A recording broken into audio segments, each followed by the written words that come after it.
Hey guys, welcome back to ArtosisCasts. I am forcibly breaking myself away from watching ForGG Terran vs. Zergs, and we're going to jump into his Terran vs. Protoss now. Here is ForGG in the top left of Radeon. Up here is Wico Disco. I think I have maybe a couple casts of Disco on here. He's just a pretty strong S-rank Protoss, but not someone who's on the brink of ASL, I would say. You know, that would set him apart. So like, if you look at some of the other players that we do, right? So you have your standard SSL or ASL. I'm trying to switch over to SSL. Forgive me. Have to do it. It's not like they're going to change it back to ASL. But if you look at, right, so you have players like Mini who are like championship quality in SSL, and then you have, you know, a player like Snow, which is on the brink of a win, and then you have a player like Stork, who's like always in, but doesn't look like he's going to win. And then you have someone like Motive, who's just breaking in. And then you have people that are right below SSL that haven't made it in yet. I would say someone like Mighty would be in there. And then you have players that are like very good, but not quite there yet. Like Mulso, for instance. And Rich would be right on the brink, I would say. He's probably the next Protoss I think is going to make it in. And, you know, it kind of goes down the ladder, right? And then you get to, like, Wico Disco, he's a strong S-rank Protoss. Everyone knows who he is, but he's not quite. Like, I would put him personally a little bit below those guys. So still very strong, still very dangerous. And then, of course, you know, ForGG. Well, you know him. Former champion, has had a lot of success in StarCraft 1 and StarCraft 2. But what type of shape is he in? One thing I want to mention as we move forward here, and this is a Nexus first with a Cross Scout spawn here from Disco. And Disco is going to be very lucky because he's going to catch vision of this SCV right behind him. See? So because he's right ahead, the fading fog of war that you see, he saw the SCV pop into it, so he knew what direction the SCV came to. Whereas because the probe was ahead, the SCV had no idea. So the SCV still has to just scout normally. And in fact, he might scout down to here because of the timing of that probe.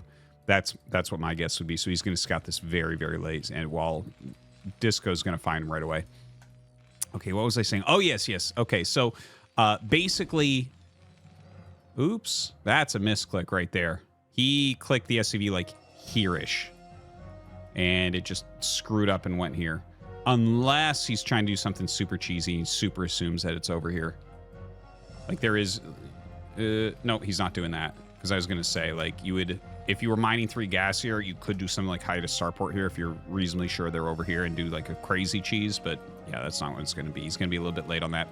Okay, anyways, I do want to just throw this out there. As far as the ForGG Terran vs. Zergs, I did try out his crazy Goliath build with no turrets, and it was surprisingly strong and incredibly easy to do. Yeah, I wanted to interject that. I'm sure some people were watching the stream when I did that. But it was impressive. I definitely I'm keeping my eye on ForGG right now. Okay. Let's take a look at the way this game is set up. So he is so late scouting Disco. Disco's already getting range. He's getting a couple of Dragoons. There's not a single Zealot made, so this is like super greed by Disco if you don't make any Zealots. And it's an FD Terran push, which isn't likely to do too much against Disco. What you're going to want to do here is make a partial wall and get a shield battery up if you know that this is coming, but he doesn't really know. Like, I think he's a little bit confused because the SCV took so long to get to him that even with a box scout, it should have been there much earlier. So he's like, wait, what's going on here? And just Marines walking... Oh, this is very interesting. So ForGG is just throwing down the command center. He's actually supply blocked here, which is a bit of an issue. So he is losing out on that SCV amount, but that's not actually the weirdest thing. Like getting the command center up fast, like this is fair instead of the 4th depot. You can't argue about that too much. It's an okay way to play it. The siege tank and vulture are coming with a good amount of marines, so the marines kind of catch this scouting dragoon This is like a very strange opener, man. Like, okay, he lays the mine, but Disco's just going to walk around it. He's got 4 goons already. This will be like very micro-based. Like ForGG probably can't get a lot of damage, but he can maybe pick off some goons, maybe pick off a few probes. But if he dives in past the pylons, that's where like his army is going to end up dying at that point. Ooh, he dodges that mine so well. And it looks like Disco is going to pretty quickly and pretty easily push him back. Look how he's playing around the mine. This is actually really good positioning for ForGG. Very nice, very nice. And, ooh, he even saves that vulture. And he's going to get the goon, too. I got to tell you, this is, like, very surprisingly well done. Because okay, so FD is fake double. It's a very old build. It was very popular in about 2006, I would say, was probably its peak. We saw a lot of pros doing FD back then, but basically it means fake double. So and double would refer to the factories. So like 2 factory pushes were very strong back then. And so they came out with the FD push, which is you expand while doing a push that looks like a 2 factory. So it kind of forces an overreaction and still has potential for a bit of damage. The thing is, that build pretty much went away as Remastered came out. People's micro became too good. The turn rate is really, really high, so very hard to get anything done there because the goons can kind of out-micro you really well. So just the fact that he was able to go over there and like eliminate that many goons, he didn't lose a siege tank. It was very well executed. And don't forget, he did take a supply block on the chin to do that build and get the command center up in time. Now, looking at this follow-up, okay, Disco is playing it exactly how I would want to see. And yeah, he is rushing up to Arbiter. This has been more popular lately again. It got popular like a few months ago, and then it kind of went away, and now it's really back, this faster Arbiter. But he's taken a very fast third base, which this is the big power behind a Nexus first build. I've been trying to explain this to people that, like, 2 base is never actually that scary. It's when Protoss gets 3 bases, suddenly they can just max out at the blink of an eye. Now, looking at ForGG's build, so he went, like, 1 factory FD push, expansion, armory, factory, comsat, and starport. This is... I'm getting some chills right now. This is a very cool way to play. No one really plays like this. Like the 3 factory production this quickly. Oh, and he goes second add-on. Like, here's the thing, guys. Like, this is fascinating for me. I love to see the different ways that different players want to approach the game. A second armory? Oh, he's crazy. But you know what? He's playing against fast arbiters, so this is not that bad. No one really plays like what we're seeing from ForGG. This looks kind of old. When I saw the 3rd factor, I was like, I wonder, because he kept 1 add on there. I'm like, is he going to try some sort of vulture play? And he's going to get a dropship very quick, which I can't really argue with. So what I feel like I'm looking at here from ForGG is he's saying, okay, so you're a little bit ahead. We're going to focus on getting great upgrades. This is a very fast 3rd command center based on the build that he's doing. This is, again, this is like this was popular, this type of play. Like, this is an upgrade Terran type of play. And he's doing it with a very fast dropship. A very fast dropship. So his unit count is going to be extremely low compared to Disco's. This can pay off. This can be very good, but not necessarily. Like, it's not popular for a reason. His unit count is going to be very, very low. He's going to have to do some damage and distract Wico, Disco a little bit so that he can push out and take his 3rd, because his unit count is very low. He does have enough to push through these goons. But look, this is the important part right here. Sets up the drop, gets one. Okay, there you go. That was a pretty good volley. So 4 probes so far, and he is keeping him over here. Notice that Zealot legs are done. Look at the gateway count right now. He's got like 10 gates.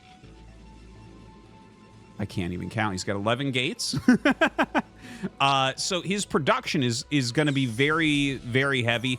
Now, ForGG kind of spreads out here a little bit. You can see a lot of observers spread around by Disco. A science vessel on the way. He's got 5 factories out producing right now. And his SCV count's very, very good. If ForGG doesn't take damage right now, well, he's going to, though. Look at this. Look at this army right now. 140 against 98. This is the problem with builds like this. Because, like, if this didn't happen, he'd be getting himself ahead. But, of course, this is going to happen. And the Zealots get on top of these siege tanks. ForGG in a lot of trouble here. A lot of trouble. I think he'll probably just barely live, but he should have to lift this command center. Like, you can hold here as the 2 tanks pop out. You're going to have to drill your SCVs. You're going to lose a little bit for sure.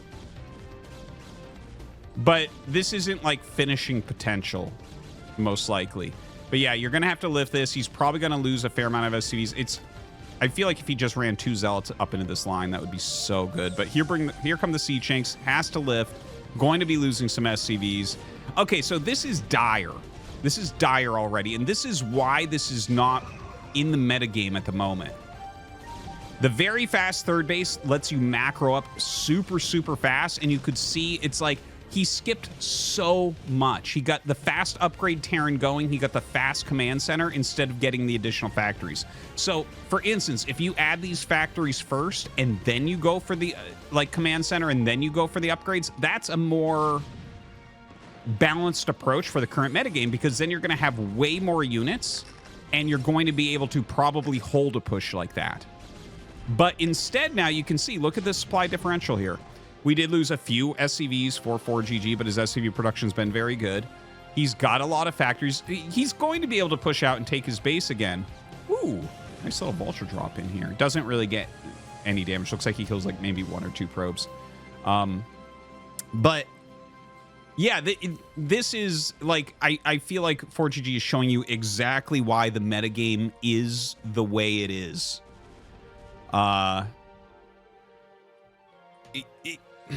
Well, I don't know how else to to word that at this point.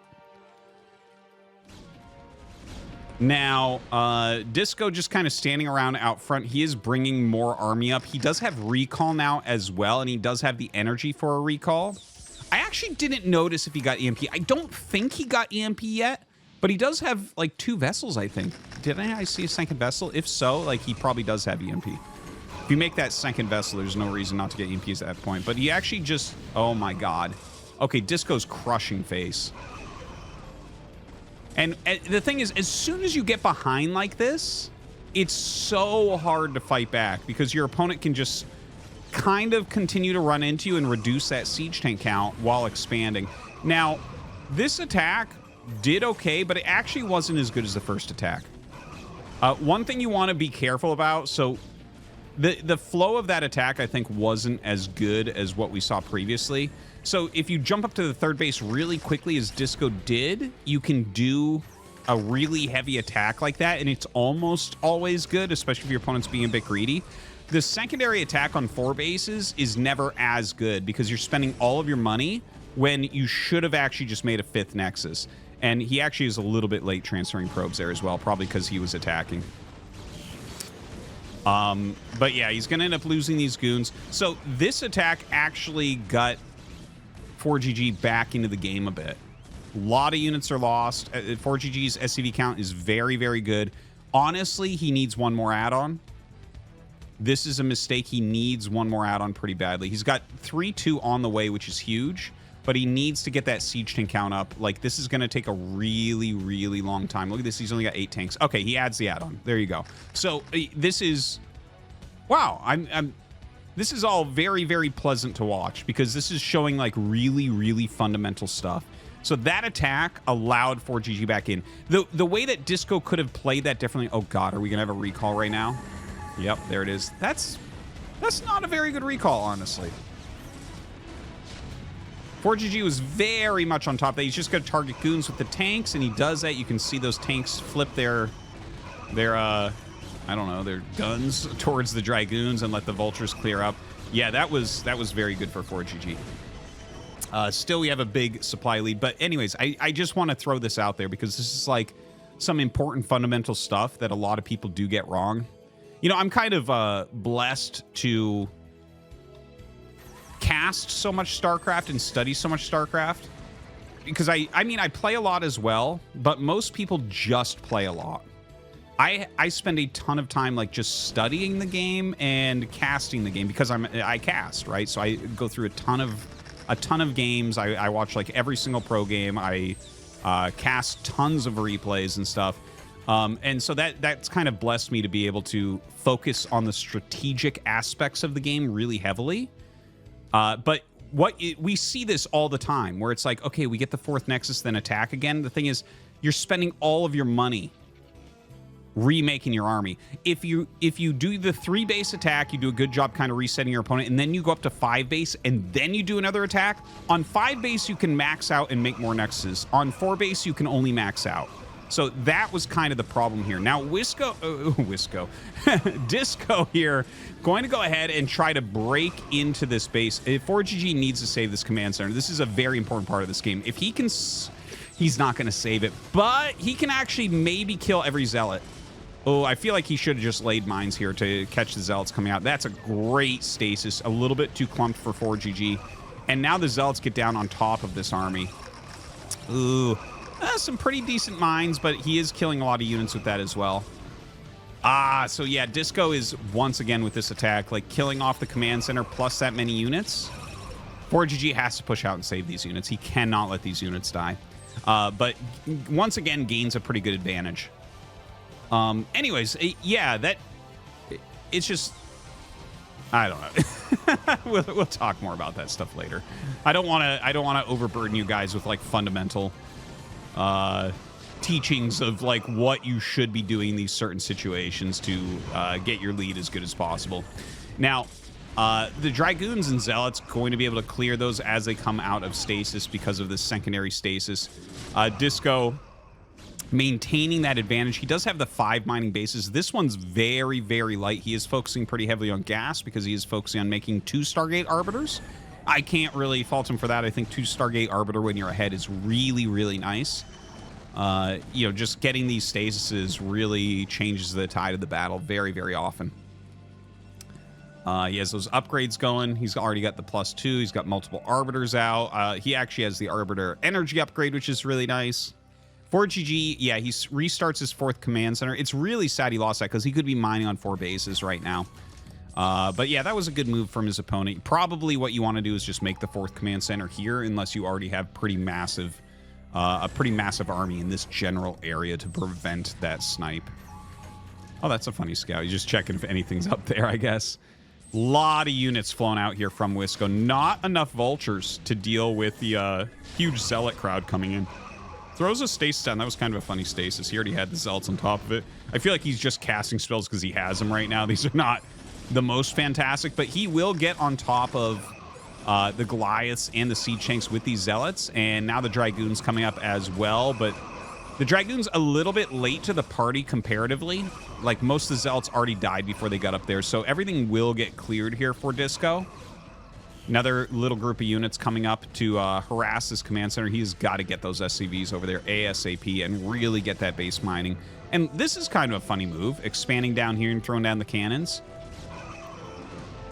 I can't think of anything wrong with that move, expanding to that side as opposed to the bottom right, because he's just so far ahead tempo-wise.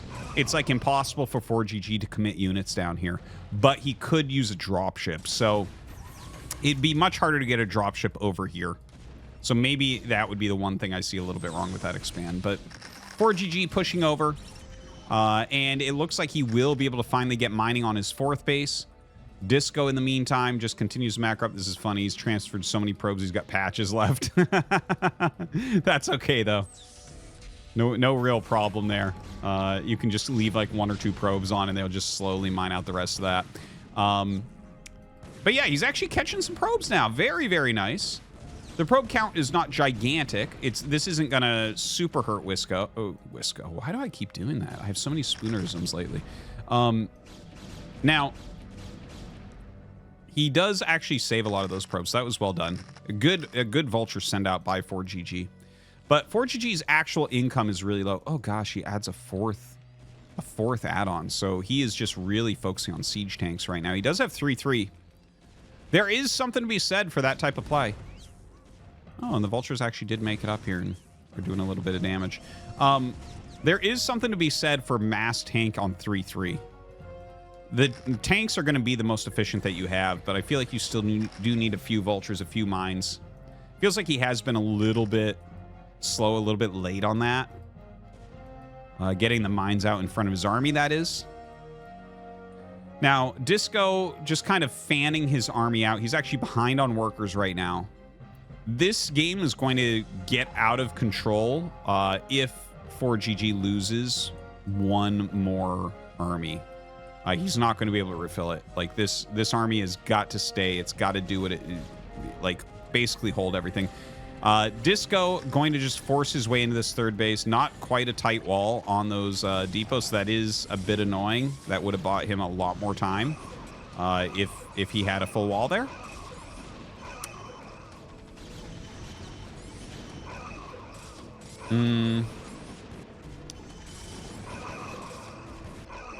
Yeah, it feels like Disco is not trading super well, which I guess, you know, if you're going to run in with only gateway units against 3-3 mech, generally you're not going to trade all that well. But he kills like a decent amount of SCVs, and he's just like ahead economically enough. Okay, this is the killing move, I think, right here. 36 SCVs remain. Very, very bad position here for ForGG now. I would call this game very close to over. Disco doesn't have a big bank, so there's still a chance with the 3-3. There's still a chance, but with this many arbiters... Oh, you know what? Very low, very low. It looks like maybe those got EMP'd earlier. Oh, and he gets the EMP. Hold on, hold on. There is actually a real chance here for ForGG. All right, he moves his siege tanks up. He's got to spread them. I want to see him just spread everything as quickly as possible. The thing is, he needs another base mining. This is the big problem. Maybe he should have cleared this first and floated a command center over. The Arbiter not going to really do anything here. The 3-3 Gaul's going to be able to clear that really quickly. Look at this. The third... Well, I mean, this isn't really mining. This isn't really mining, so it's not the end of the world for him to lose those. He has this mining, not super heavy on probes, not super heavy on probes. Super heavy on probes. So he's still got 3 bases mining, whereas ForGG has 1. And that, like, even the Great Terran upgrades won't do too much against that. And don't forget, he's hit a lot of EMPs, but eventually the Arbiters will have energy again, and there are some High Templars in here. So he's going to have to really stay on top of those EMPs, because as soon as spells get cast, this army's going to die. But if he can stop spells from being cast, it's... Dude, that was the sickest EMP.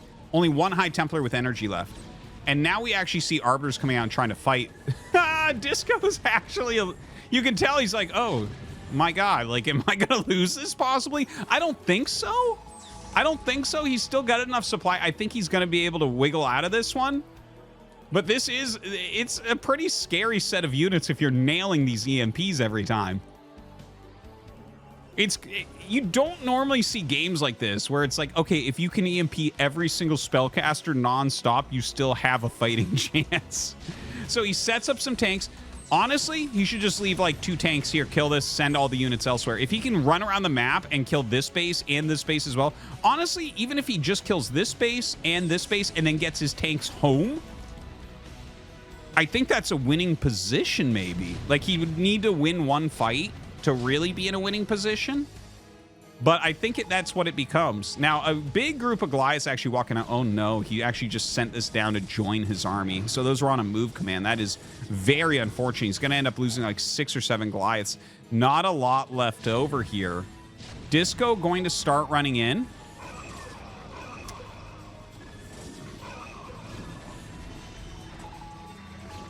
And, like, ForGG is rotating to kill this base, but it looks like ForGG is going to lose his last mining base. So I think Disco has basically done what he needed to do. By the way, I would like to see a Dark Archon in a situation like this. If you feedback these vessels, he's screwed. Feedback is one of the fastest spells in the entire game and a very good range. GG. Okay, so I just want to... This was the first ForGG TVP I've seen in years. Okay, here is the issue at hand. He was so greedy And it was against the Nexus first, fast third base. But the fact that he went like 3 factory, upgrade Terran, and command center, you could see Disco get way ahead. Now, Disco did things that allowed ForGG to kind of come back. There were really redeeming things about ForGG's play, such as really great usage of EMP, really great 3-3 timing. Of course, that comes with upgrade Terran. He did some very spectacular things with his tanks as he got up to that supply. He really focused on heavy siege tank production. The problem is he's off the metagame pretty heavily by being so greedy. Now, you might point out that Flash, when he returned, was doing a lot of upgrade Terran. The thing is, ForGG has played well over 1,000 ladder games this season. So he's had time to realize that the upgrade Terran is, like, you need to pull it back a little bit. So that makes me a little bit nervous. But again, there were some very redeeming things about his play as well. It's just like he's far enough off the metagame that things became pretty hard for him. So anyways, I hope you guys enjoyed. We'll definitely check out another ForGG TVP and see if this is the way he continues to play. Thanks for watching. We'll see you tomorrow.